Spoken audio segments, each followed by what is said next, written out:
parle du jour de Dieu, on parle du jour de la colère de Dieu. La Bible dit, ce qui arriva du temps de Noé arrivera de même à l'avènement du Fils de l'homme.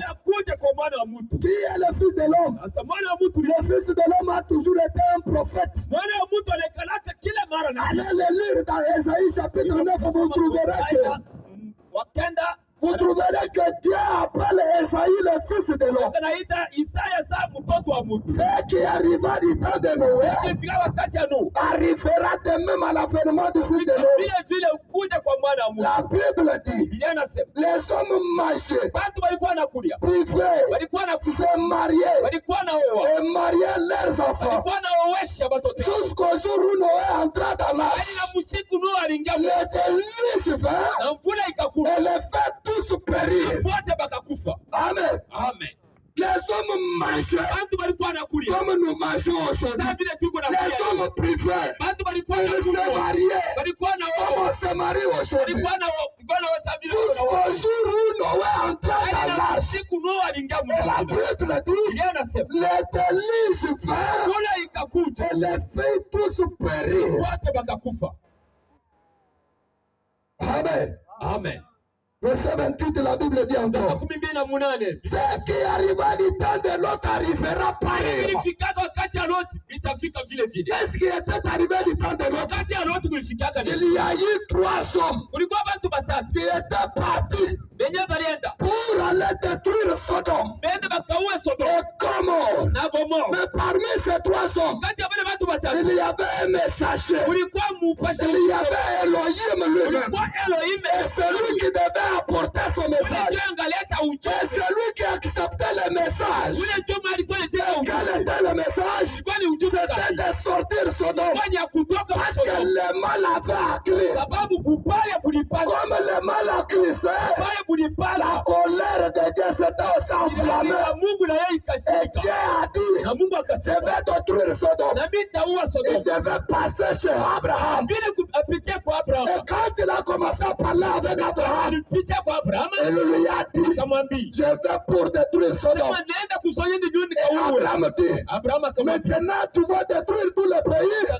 Dieu a dit, si tout le monde qui est là-bas sont en train de faire le mal, je les détruirai. Et Abraham lui pose la question, mais s'il y a un homme juste, tu vas faire comment? Il a dit, je ne les détruirai pas. Amen. Amen. Il est parti. Nous n'avons pas assez de temps. Maintenant, notre problème, c'est ici. Ce qui arriva du temps de l'autre arrivera pareillement. Les hommes mangeaient, buvaient, achetaient, vendaient, plantaient, bâtissaient. Mais les jours où l'autre sortit de Sodome, et le pluie de feu et de souffle tomba du ciel, et les fait tous périr. La Bible dit au verset 4, il lancera de même les jours où le Fils de l'homme paraîtra. Amen. Dieu ne change pas la manière de faire des choses. Avant que Dieu puisse détruire, il envoie toujours un message. Il a toujours envoyé un message. Et le message, c'est pour épargner le peuple de Dieu. Ceux qui acceptent le message, ils sont sauvés. Et ceux qui refusent, comme la femme de l'autre, ce n'était pas le problème de Dieu. Comme tu es la femme de l'autre, le problème, c'était d'accepter le message. Et quel était le message? Sortez du Sodome, parce que je vais détruire. Est-ce que je peux entendre l'amen? Est-ce que je peux entendre l'amen? Oui, Dieu est toujours le même. Amos chapitre 3 verset 7 dit, Dieu ne peut rien faire sans avoir révélation secrète à ses serviteurs les prophètes. Pour détruire kuharibisha. Les gens du temps de Noé, watu wakati ya Nuhu, Dieu a envoyé un message. Et quel était le message? Entrez dans l'arche. Refusez d'entrer dans l'arche. Vous mourrez. Que vous soyez qui, que vous soyez qui, vous allez mourir. Mais pour être sauvé, entrez dans l'arche. Le jour de l'Éternel. La Bible dit, il en sera de même le jour où le Fils de l'homme paraîtra. En ce jour-là, que celui qui sera sur le toit et qui aura ses effets dans la maison ne descende pas pour le prendre. Et que celui qui sera dans les champs ne retourne pas non plus. Amen. Amen. Le jour de Dieu. Est-ce que vous êtes déjà dans le message? Est-ce que vous êtes déjà dans l'arche? Vous pouvez refuser d'accepter. Mais ce que nous lisons ici, c'est la Bible que vous avez. Vous avez envoyé tout d'abord le message. Entrez dans l'arche pour être sauvé.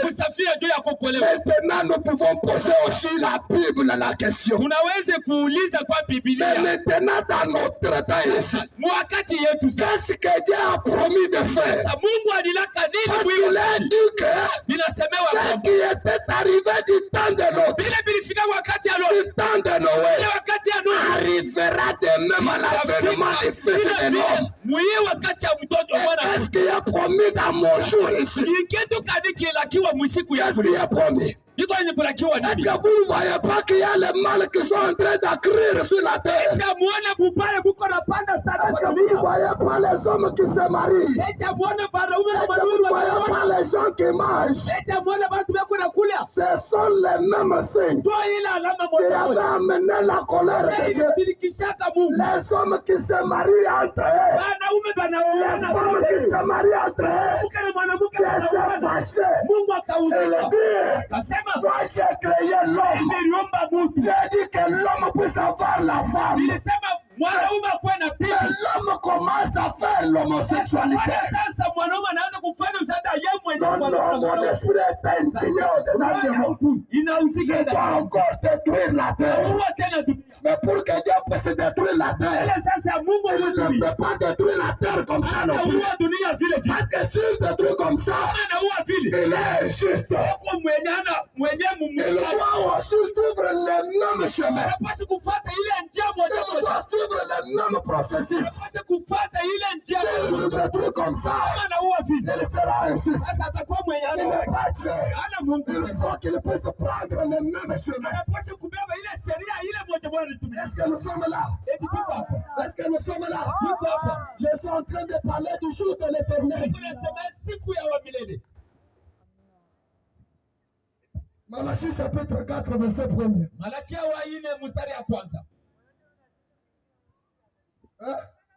La Bible dit, car voici, les jours viennent, ardent comme une fournaise. Car voici, un jour vient, comme les jours du Noé, comme les jours de l'autre. Car voici, c'est dans notre Bible que nous avons l'habitude de lire. Les jours viennent, ardent comme une fournaise. Tous les auteurs et tous les méchants seront comme du sang. Les jours viennent. Les jours viennent. Fais tout ce que tu peux faire. Refuse de croire le message. Mais sache que les jours viennent.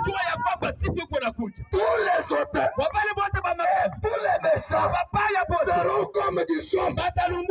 Les jours que Dieu les embrassera. Dieu l'Éternel des armées ne leur laissera ni racine ni rameau.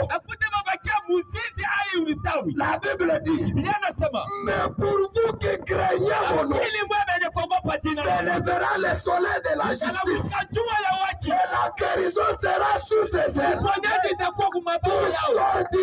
Atatoka vous sauterez comme les voies d'une étable. Mutaluka sa ngombe pazizi. Et vous foulerez les méchants. Mutakanyaga babaya. Car Sababu ils seront comme de la cendre sous la plate de vos pieds. watakwasa matifu kumiguye. Au jour que je prépare, Siku ile biko na taarifa. dit l'Éternel des armées. Hivi Mungu wa majeshi Écoutez anasema. le verset 4. Msasa mstereka ine. J'attire votre attention. Mina kote sasa angalisho. Souvenez-vous de la loi de Moïse, mon serviteur, Kumbukeni sheria ya Musa mtumishi wako. auquel j'ai prescrit en oreille Yenye miliandikia korefu. pour tout Israël. Waka Israeli Les wote. préceptes des ordonnances. Ile makanuni na sheria yangu. Voici, Sasa je vous enverrai Élie le prophète kutumia Eli nabii. avant que le jour de l'Éternel arrive. Ile siku ya wamilele ikuje. Ce jour grand Ile siku kubwa et redoutable. ya kushangaisha.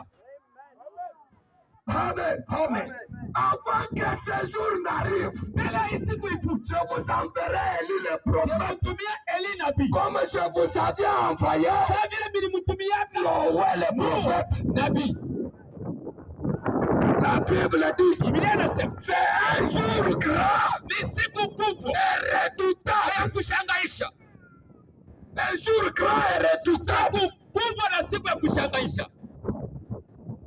On termine pour dire, Tunaisha juu ya kusema quand Élie le prophète viendra, wakati Eli nabii atakuja, il ramènera le cœur de père à leurs enfants atarudisha mioyo ya bazazi kwa batoto. et le cœur des enfants à leur père. Tena mioyo ya batoto kwa De bazazi. peur que je ne vienne frapper le pays d'interdit. Kuhusu nisifike mkuu wa nchi yenye ya Est-ce que je peux baraka. entendre la main? Siwezi kusikia mina. Je vous enverrai Élie le prophète. Eli nabii. Et qu'est-ce qu'Élie le prophète doit faire? Eli nabii Il atafanya. ramènera le cœur des enfants à leur père. Mioyo ya batoto kwa baba. C'est-à-dire, Ni kusema nous ramener sisi à la foi apostolique. ile amani ile Nous ramener au kuturudisha baptême du Saint-Esprit. ubatizo ya Roho Parce Mtakatifu. que quand Jésus viendra, Yesu il atakuja. n'aura pas besoin de ce corps. Hata angalia Il aura besoin de ce qui est dans l'âme. hata beba kile yuko Et mwanao. ce qui est dans l'âme, Kile yuko mwanao. c'est le baptême du Ni Saint-Esprit. ubatizo ya Roho Mtakatifu. Amen. Amen. Quand ils s'étaient réunis là-bas, Wakati walikusanyika après avoir entendu la parole, kisha mwa kusikia neno. il dit à Pierre et aux autres Pia apôtres, Petro na wengine wa mitume. que ferons-nous? Tufanye nini? Pierre leur dit, Petro akabambia. répondez-vous. Tubu. Est-ce que toi tu t'es déjà répandu? Eti uisha tubu wewe. Est-ce qu'on t'a déjà prêché le message de repentance? Eti maisha kuhubiri utume ya utoba. Hein? Eh? Élie ramènera le cœur des enfants à leur père. Rudisha moyo ya batoto kwa bazazi. Mais toi, est-ce que tu as Élie? Eti uishakuwa na Eli. Tu as déjà reçu le message? Eti uishapokea ujumbe.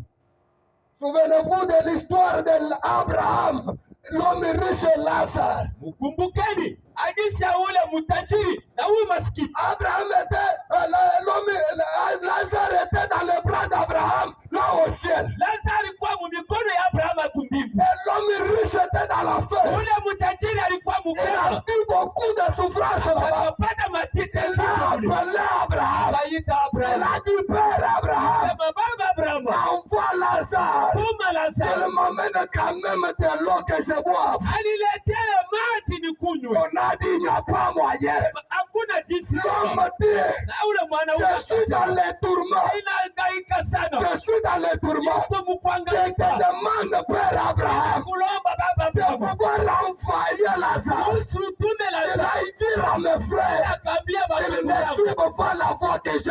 asifate nchi ya mimi lingi. Abraham lui dit, Abrahamu akamwambia, ils ont Moïse et le prophète. beko na Musa na banabii. Il les écoute. Beba sikia kule. Moïse et le prophète. Sasa Musa na banabii. Il les écoute. Beba sikia. Aujourd'hui, les gens Leo hii batu. sont prêts à croire le passé. Beko karibu Ils sont prêts à croire le futur. Beko vya kuamini Mais pour le présent, sasa vya sasa. pour le présent, Vya sasa. Élie le prophète ramènera le cœur des enfants au Père. Eli nabii atarudisha mioyo ya watoto kwa baba. Nous avons beaucoup d'écritures sur Kuna ça. andiko ya mingi. Tandis qu'il est dit, Il a dit que Jean-Baptiste, les autres se posaient la question pour dire c'est Jean-Baptiste. Quand on a posé la question à Jean-Baptiste, es-tu Élie qui doit venir ou bien tu es quelqu'un d'autre? Jean-Baptiste dit, je ne suis pas Élie. Oh, il dit, on leur a demandé, es-tu le prophète? Il dit, je ne suis pas le prophète. On leur a demandé, tu es Christ? Je ne suis pas Christ. Mais qu'est-ce que nous pouvons apporter au sacrificateur? Allez leur dire que je suis la voix de celui qui crie dans le désert. Aplanissez le chemin du Seigneur. Et c'est terminé par là. Amen. Amen. Mais pourquoi Dieu ne s'était pas pointé dans Matthieu 4? Non, ici il y a des choses. Ramenez le cœur des enfants au père. Et ramenez le cœur des pères aux enfants. Une portion de l'écriture est accomplie avec Jean-Baptiste. Il leur a dit, voici l'agneau de Dieu qui ôte le péché du monde. Et c'est celui qu'on attendait. Et il y a une portion de l'écriture qui est restée. Et c'est arrivé dans Actes. Il faudrait que le ciel regarde Jésus. Et qu'il y ait une personne sur la terre pour rétablir toutes choses. Si vous voulez l'éclaircissement, nous sommes là, veuillez nous amener vos questions. Je voudrais lire quelque chose dans le message de l'heure. Est-ce que vous aimez le message? Est-ce que vous aimez le message? Ah, vous allez dire, mais qu'est-ce qu'il commence encore? Non, non. Dans la Bible, on lisait Moïse. Et dans Acte 3, 21, il a dit, quand il est entré dans leur synagogue, on lisait Moïse. Vous allez vous dire, oh, on commence à lire un homme. Mais qui était Moïse? Moïse était un arbre. Moïse était un animal. Moïse. Mais quand on dit, William Branham, ça vous a choqué. Non, non, même Jésus, quand il est arrivé, allez lire dans Luc chapitre 4, verset 16. Jésus entre dans les synagogues. On lui remet les livres du prophète Esaïe.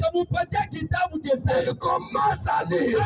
Il lit là où il était dit, l'Esprit du Seigneur est sur moi pour ouvrir les yeux des aveugles, pour guérir les malades. Et Jésus dit, aujourd'hui, cette portion de l'écriture est accomplie. Et qui était Esaïe que Jésus disait? C'est dans votre Bible. Jésus a lu Esaïe. Et il a fondé sa prédication.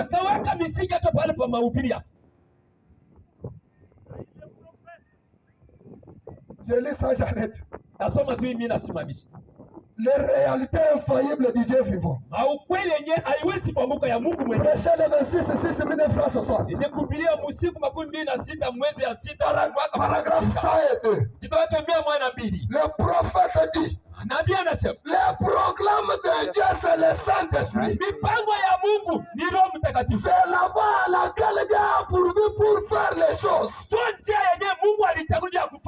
Donnez-moi votre attention. Frère Branham dit, maintenant remarquez ça. Dans les jours de Noé, les jours de Noé, le programme de Dieu a toujours été un chemin de perfection. C'est la raison pour laquelle les gens n'en veulent pas. Notre prophète dit, dans les jours de Noé, ils avaient une religion. Comme vous aussi. Ils avaient une religion. Ils l'avaient eu depuis 2000 ans. De la même manière que nous avons les christianismes. Et il y avait des critiqueurs comme on en a aujourd'hui. Et qu'arrivera-t-il dans les jours de Noël? Nous voyons que Noé s'était tenu à cette porte de l'âge. Et il a construit une arche. Ce qui était contraire à toute conception humaine. Il n'avait jamais plu. La Bible dit, il n'avait jamais eu de nuages dans le ciel. Mais Dieu avait dit qu'il allait pleuvoir. C'était là la parole de Dieu. Dieu avait dit, préparez une arche. Et Noé préparait l'arche. Et il s'est tenu à cette unique porte et a prêché les salis. Et c'est le seul remède pour les salis.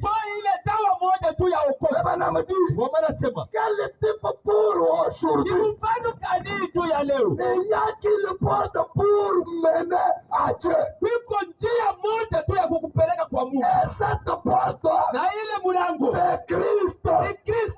Christ est le Saint-Esprit qui vient en nous. Et nous tenons à la porte de l'arche de Dieu, du Saint-Esprit. Et nous prêchons. Voici la foi. Les mêmes plans qu'ils ont tous suivis. Les mêmes plans qu'ils ont tous suivis. Il dit, Noé était là-bas à laquelle Dieu avait pourvu. Du temps de la délivrance, à la sortie d'Égypte, Moïse était la voix de Dieu. Amen. Voyez, un ministère surnaturel, une voix. Noé avait une religion qui était différente de toutes les autres. Il avait la parole de Dieu. Et les gens n'étaient pas habitués à la parole de Dieu. Ils avaient leur credo. Ils avaient ce qu'ils voulaient. C'était donc le credo qu'ils écoutaient et non la parole. Mais Noé avait la parole. Paragraphe 106. Il parle encore de Moïse. Moïse avait la parole de Dieu. Peu importe ce qu'avaient les autres. Moïse avait l'insigne du Seigneur. Suivez. Qu'est-ce qui prouvera cela? Ils accomplissaient des signes et des miracles. Et chacun de ces signes et miracles avait une voix. Dieu avait dit, s'ils n'écoutent pas la voix du premier signe, ils écouteront la voix du deuxième signe. Quoi donc? Le discernement des pensées. Un homme qui pouvait discerner les pensées. Ce qui arrivera du temps de Noé arrivera de même à l'avènement du Fils de l'homme. Avant que Dieu ne puisse détruire la terre, il envoie toujours un avertissement. Non. Nous n'adorons pas Branham. Nous ne l'adorerons pas. Branham, nous l'acceptons comme un messager de Dieu. Celui que nous adorons, c'est le Seigneur Jésus-Christ. Car il a dit dans la Bible que tout genou fléchisse toujours devant Jésus. Même Branham, de son vivant, il a adoré toujours le Seigneur Jésus. C'est Jésus qui est la voix que Branham a suivie. C'est Jésus qui est la voix dont Branham nous montre ainsi. Est-ce que vous ne pouvez pas accepter aussi d'entrer dans l'arche ce soir? Dieu a toujours une foi. Et la voix de Dieu, c'est d'envoyer un message. Dieu ne peut rien faire sans avoir révélé son secret à son serviteur le prophète. Dieu va détruire la terre. La terre, c'est quelque chose qui est réservé aux faits. Mais avant que Dieu ne puisse détruire, je vous enverrai Élie le prophète. Un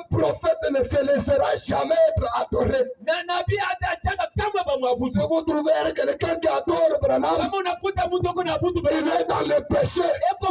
Et ce sont les péchés impardonnables. Adorable, c'est le Seigneur Jésus-Christ. Nous n'adorons que le Seigneur Jésus-Christ. En dehors de Jésus, il n'y a pas encore adorable. C'est ça le petit message que je vous ai apporté ce soir. Est-ce que vous ne pouvez pas suivre la voie de Dieu? Si vous nous avez suivis dans votre maison, vous nous avez suivis quelque part, suivez la voie de Dieu. La voie de Dieu, c'est suivre le message. Et le message, c'est de sortir de Sodome. C'est d'entrer dans l'arche. Et l'arche, c'est quoi? L'arche, c'est le Seigneur Jésus-Christ. Oui, que le Seigneur vous bénisse ce soir. Nous pouvons acclamer pour le Seigneur. Si vous avez besoin, vous avez une question à propos de ce qui concerne ce que nous avons parlé, ou autre chose, veuillez seulement nous attendre, nous sommes là pour vous aider.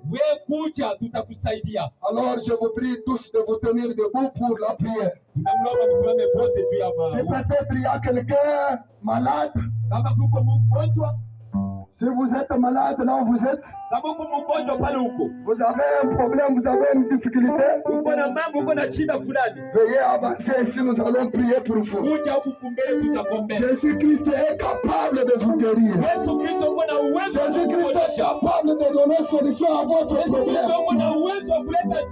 Jésus-Christ est plus puissant que votre problème. Jésus-Christ est la solution de tous vos problèmes. Prions le Seigneur. Celui qui a un problème, veuillez lever votre main droite à l'heure. Prions tous le Seigneur.